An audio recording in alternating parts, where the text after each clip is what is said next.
Oke, selamat pagi anak-anak. Materi kita hari ini adalah tentang himpunan, di mana himpunan ini ada pada bab kedua ya. Oke, apa itu himpunan? Himpunan adalah kumpulan benda atau objek yang anggotanya dapat didefinisikan dengan jelas. Contoh himpunan, misalkan himpunan hewan berkaki dua. Nah, ini jelas ya, dia berkaki dua. Lalu himpunan alat transportasi, jelas juga alat transportasinya ya. Nah, kalau bukan himpunan, itu adalah kumpulan benda atau objek yang anggotanya tidak dapat didefinisikan dengan jelas. Contohnya, himpunan makanan lezat. Kenapa himpunan makanan lezat bukan himpunan? Karena kalau lezat itu tergantung orang yang menilai. Tidak tentu si A makannya lezat, si B belum tentu itu lezat. Lalu contoh yang kedua, himpunan siswa pintar. Nah, ini tidak jelas terdefinisi karena siswa pintar ini beragam. Dia pintar ngapain? Pintar menari, pintar matematika, atau pintar yang lainnya. Jadi dia tidak jelas. Nah, kita masuk ke lambang himpunan. Lambangan himpunan itu dapat ditulis dengan menggunakan huruf besar atau huruf kapital. Lalu menggunakan kurung karawal. Kemudian menggunakan elemen-elemennya yaitu huruf kecil. Contoh, himpunan A adalah bilangan genap kurang dari 8. Nah, berarti A sama dengan himpunan. Kalau bilangan genap kurang dari 8 berarti 2, 4, 6. Lalu contoh kedua, himpunan P adalah pembentuk kata aku cinta Indonesia. Nah, dari kalimat aku cinta Indonesia ini kita cari huruf-huruf yang membentuk aku cinta Indonesia. Berarti huruf-huruf membentuk itu A, K, U, C, I, N, T. Nah, begini penulisan untuk lambang himpunan. Selanjutnya kita masuk dalam cara penyajian himpunan. Nah, di dalam penyajian himpunan ini ada 3 cara. Yang pertama itu dengan menyebutkan anggota. Nah, contohnya seperti ini. B sama dengan himpunan 1, 3, 5. Lalu cara yang kedua itu dengan menulis sifat yang dimiliki anggota atau dengan kalimat.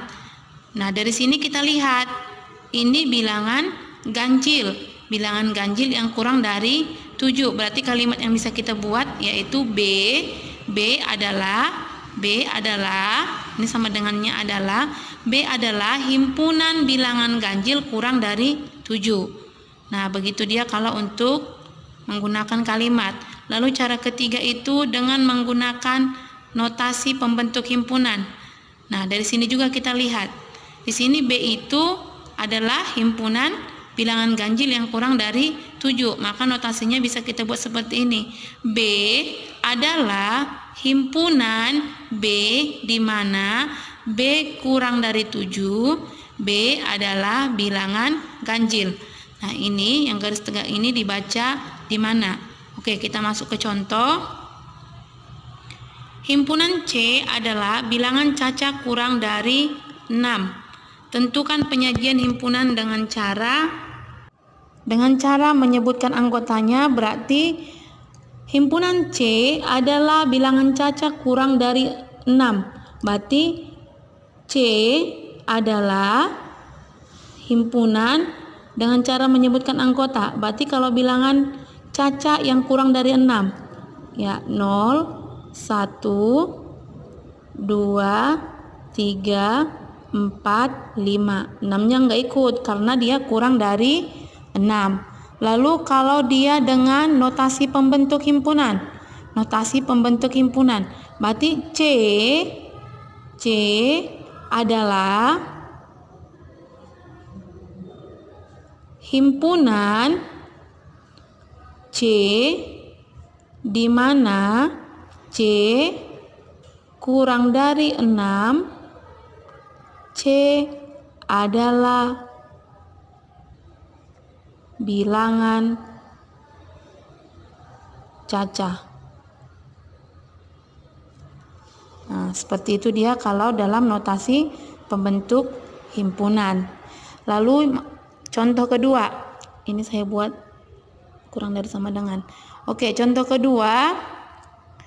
D adalah himpunan D di mana D, kalau kita bacanya dari sini, ini tandanya lebih besar ya. D lebih besar dari negatif 3 dan D lebih kecil sama dengan 4. D adalah bilangan bulat. Tentukan penyajian himpunan dengan cara menyebutkan anggotanya.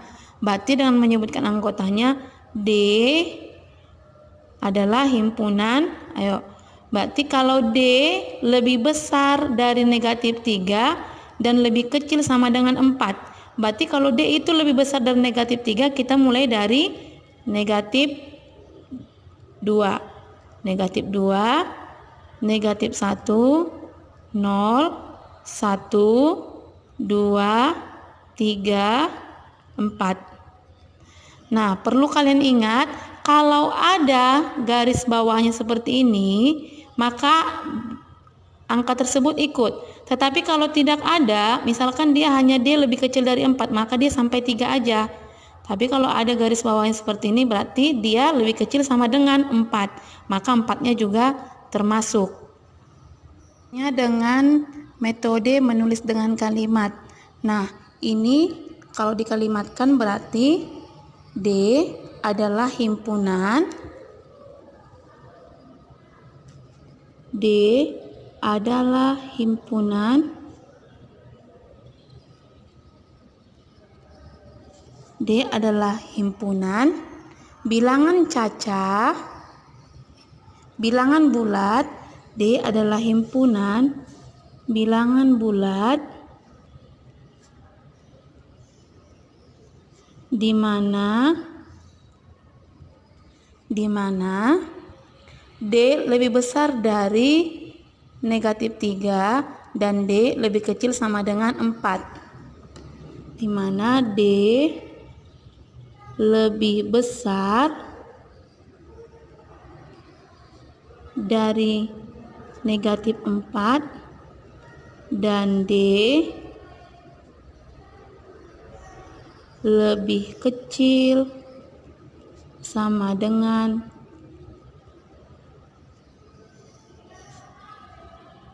4. Nah, inilah dia kalau dengan menggunakan kalimat. Nah, selanjutnya kita masuk ke himpunan semesta. Himpunan semesta adalah himpunan yang memuat semua objek atau benda yang sedang dibicarakan. Nah, himpunan semesta itu disimbolkan dengan tanda S semesta. Nah, atau secara singkatnya, kalau himpunan semesta itu berarti himpunan yang sedang kita ceritakan, sedang kita gosipkan. Misalkan gini, tentukan himpunan semesta yang memungkinkan dari A adalah himpunan 1357. Nah, dari himpunan A ini apa saja yang bisa kita ceritakan tentang himpunan A ini? Nah, yang pertama itu himpunan semestanya, berarti ini dulu terlebih dahulu yang kita ceritakan. A itu adalah himpunan 1357. Nah, selanjutnya apalagi yang bisa kita ceritakan? Ya, S itu bilangan ganjil karena 1357 merupakan bilangan ganjil. Nah, selanjutnya yang bisa kita ceritakan. Nah, di himpunan A ini angka-angka yang memuat itu bisa jadi dia 1, 2, 3, 4, 5, 6, 7.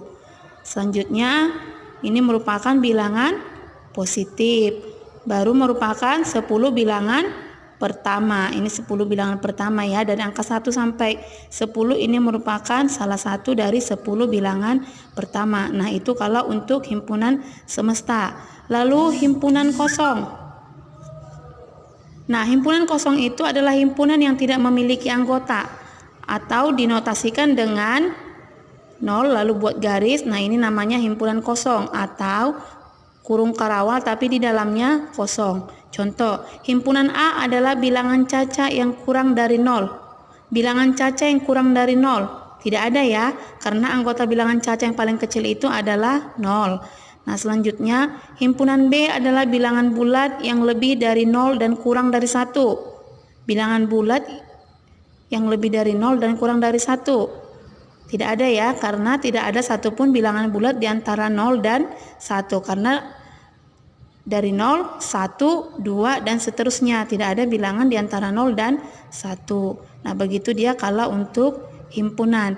Nah, di dalam himpunan kosong, ini kan tadi himpunan kosong dan dibuat garis begini. Ini artinya tadi himpunan kosong.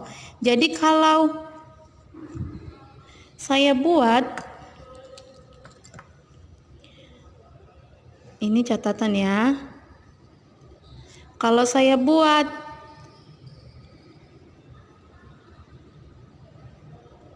nah, di sini sering sekali kita salah dalam membaca.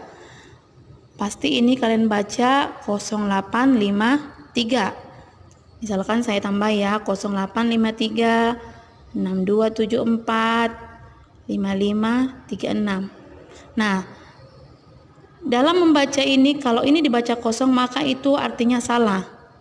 Ya, karena yang namanya himpunan kosong itu dia kosong, tidak ada. Berarti kalau kalian baca 0853 berarti 0853 6274 5536. Namanya kosong, berarti di sini kosong. Nah, itu dia. Jadi yang benar itu bacanya 08 53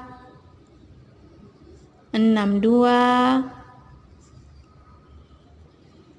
74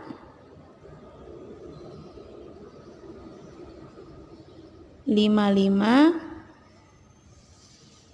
36. Nah, ini cara baca yang benar. Nah, sesudah mempelajari himpunan kosong ini, kalian tahu mana yang salah selama ini dan mana yang benar.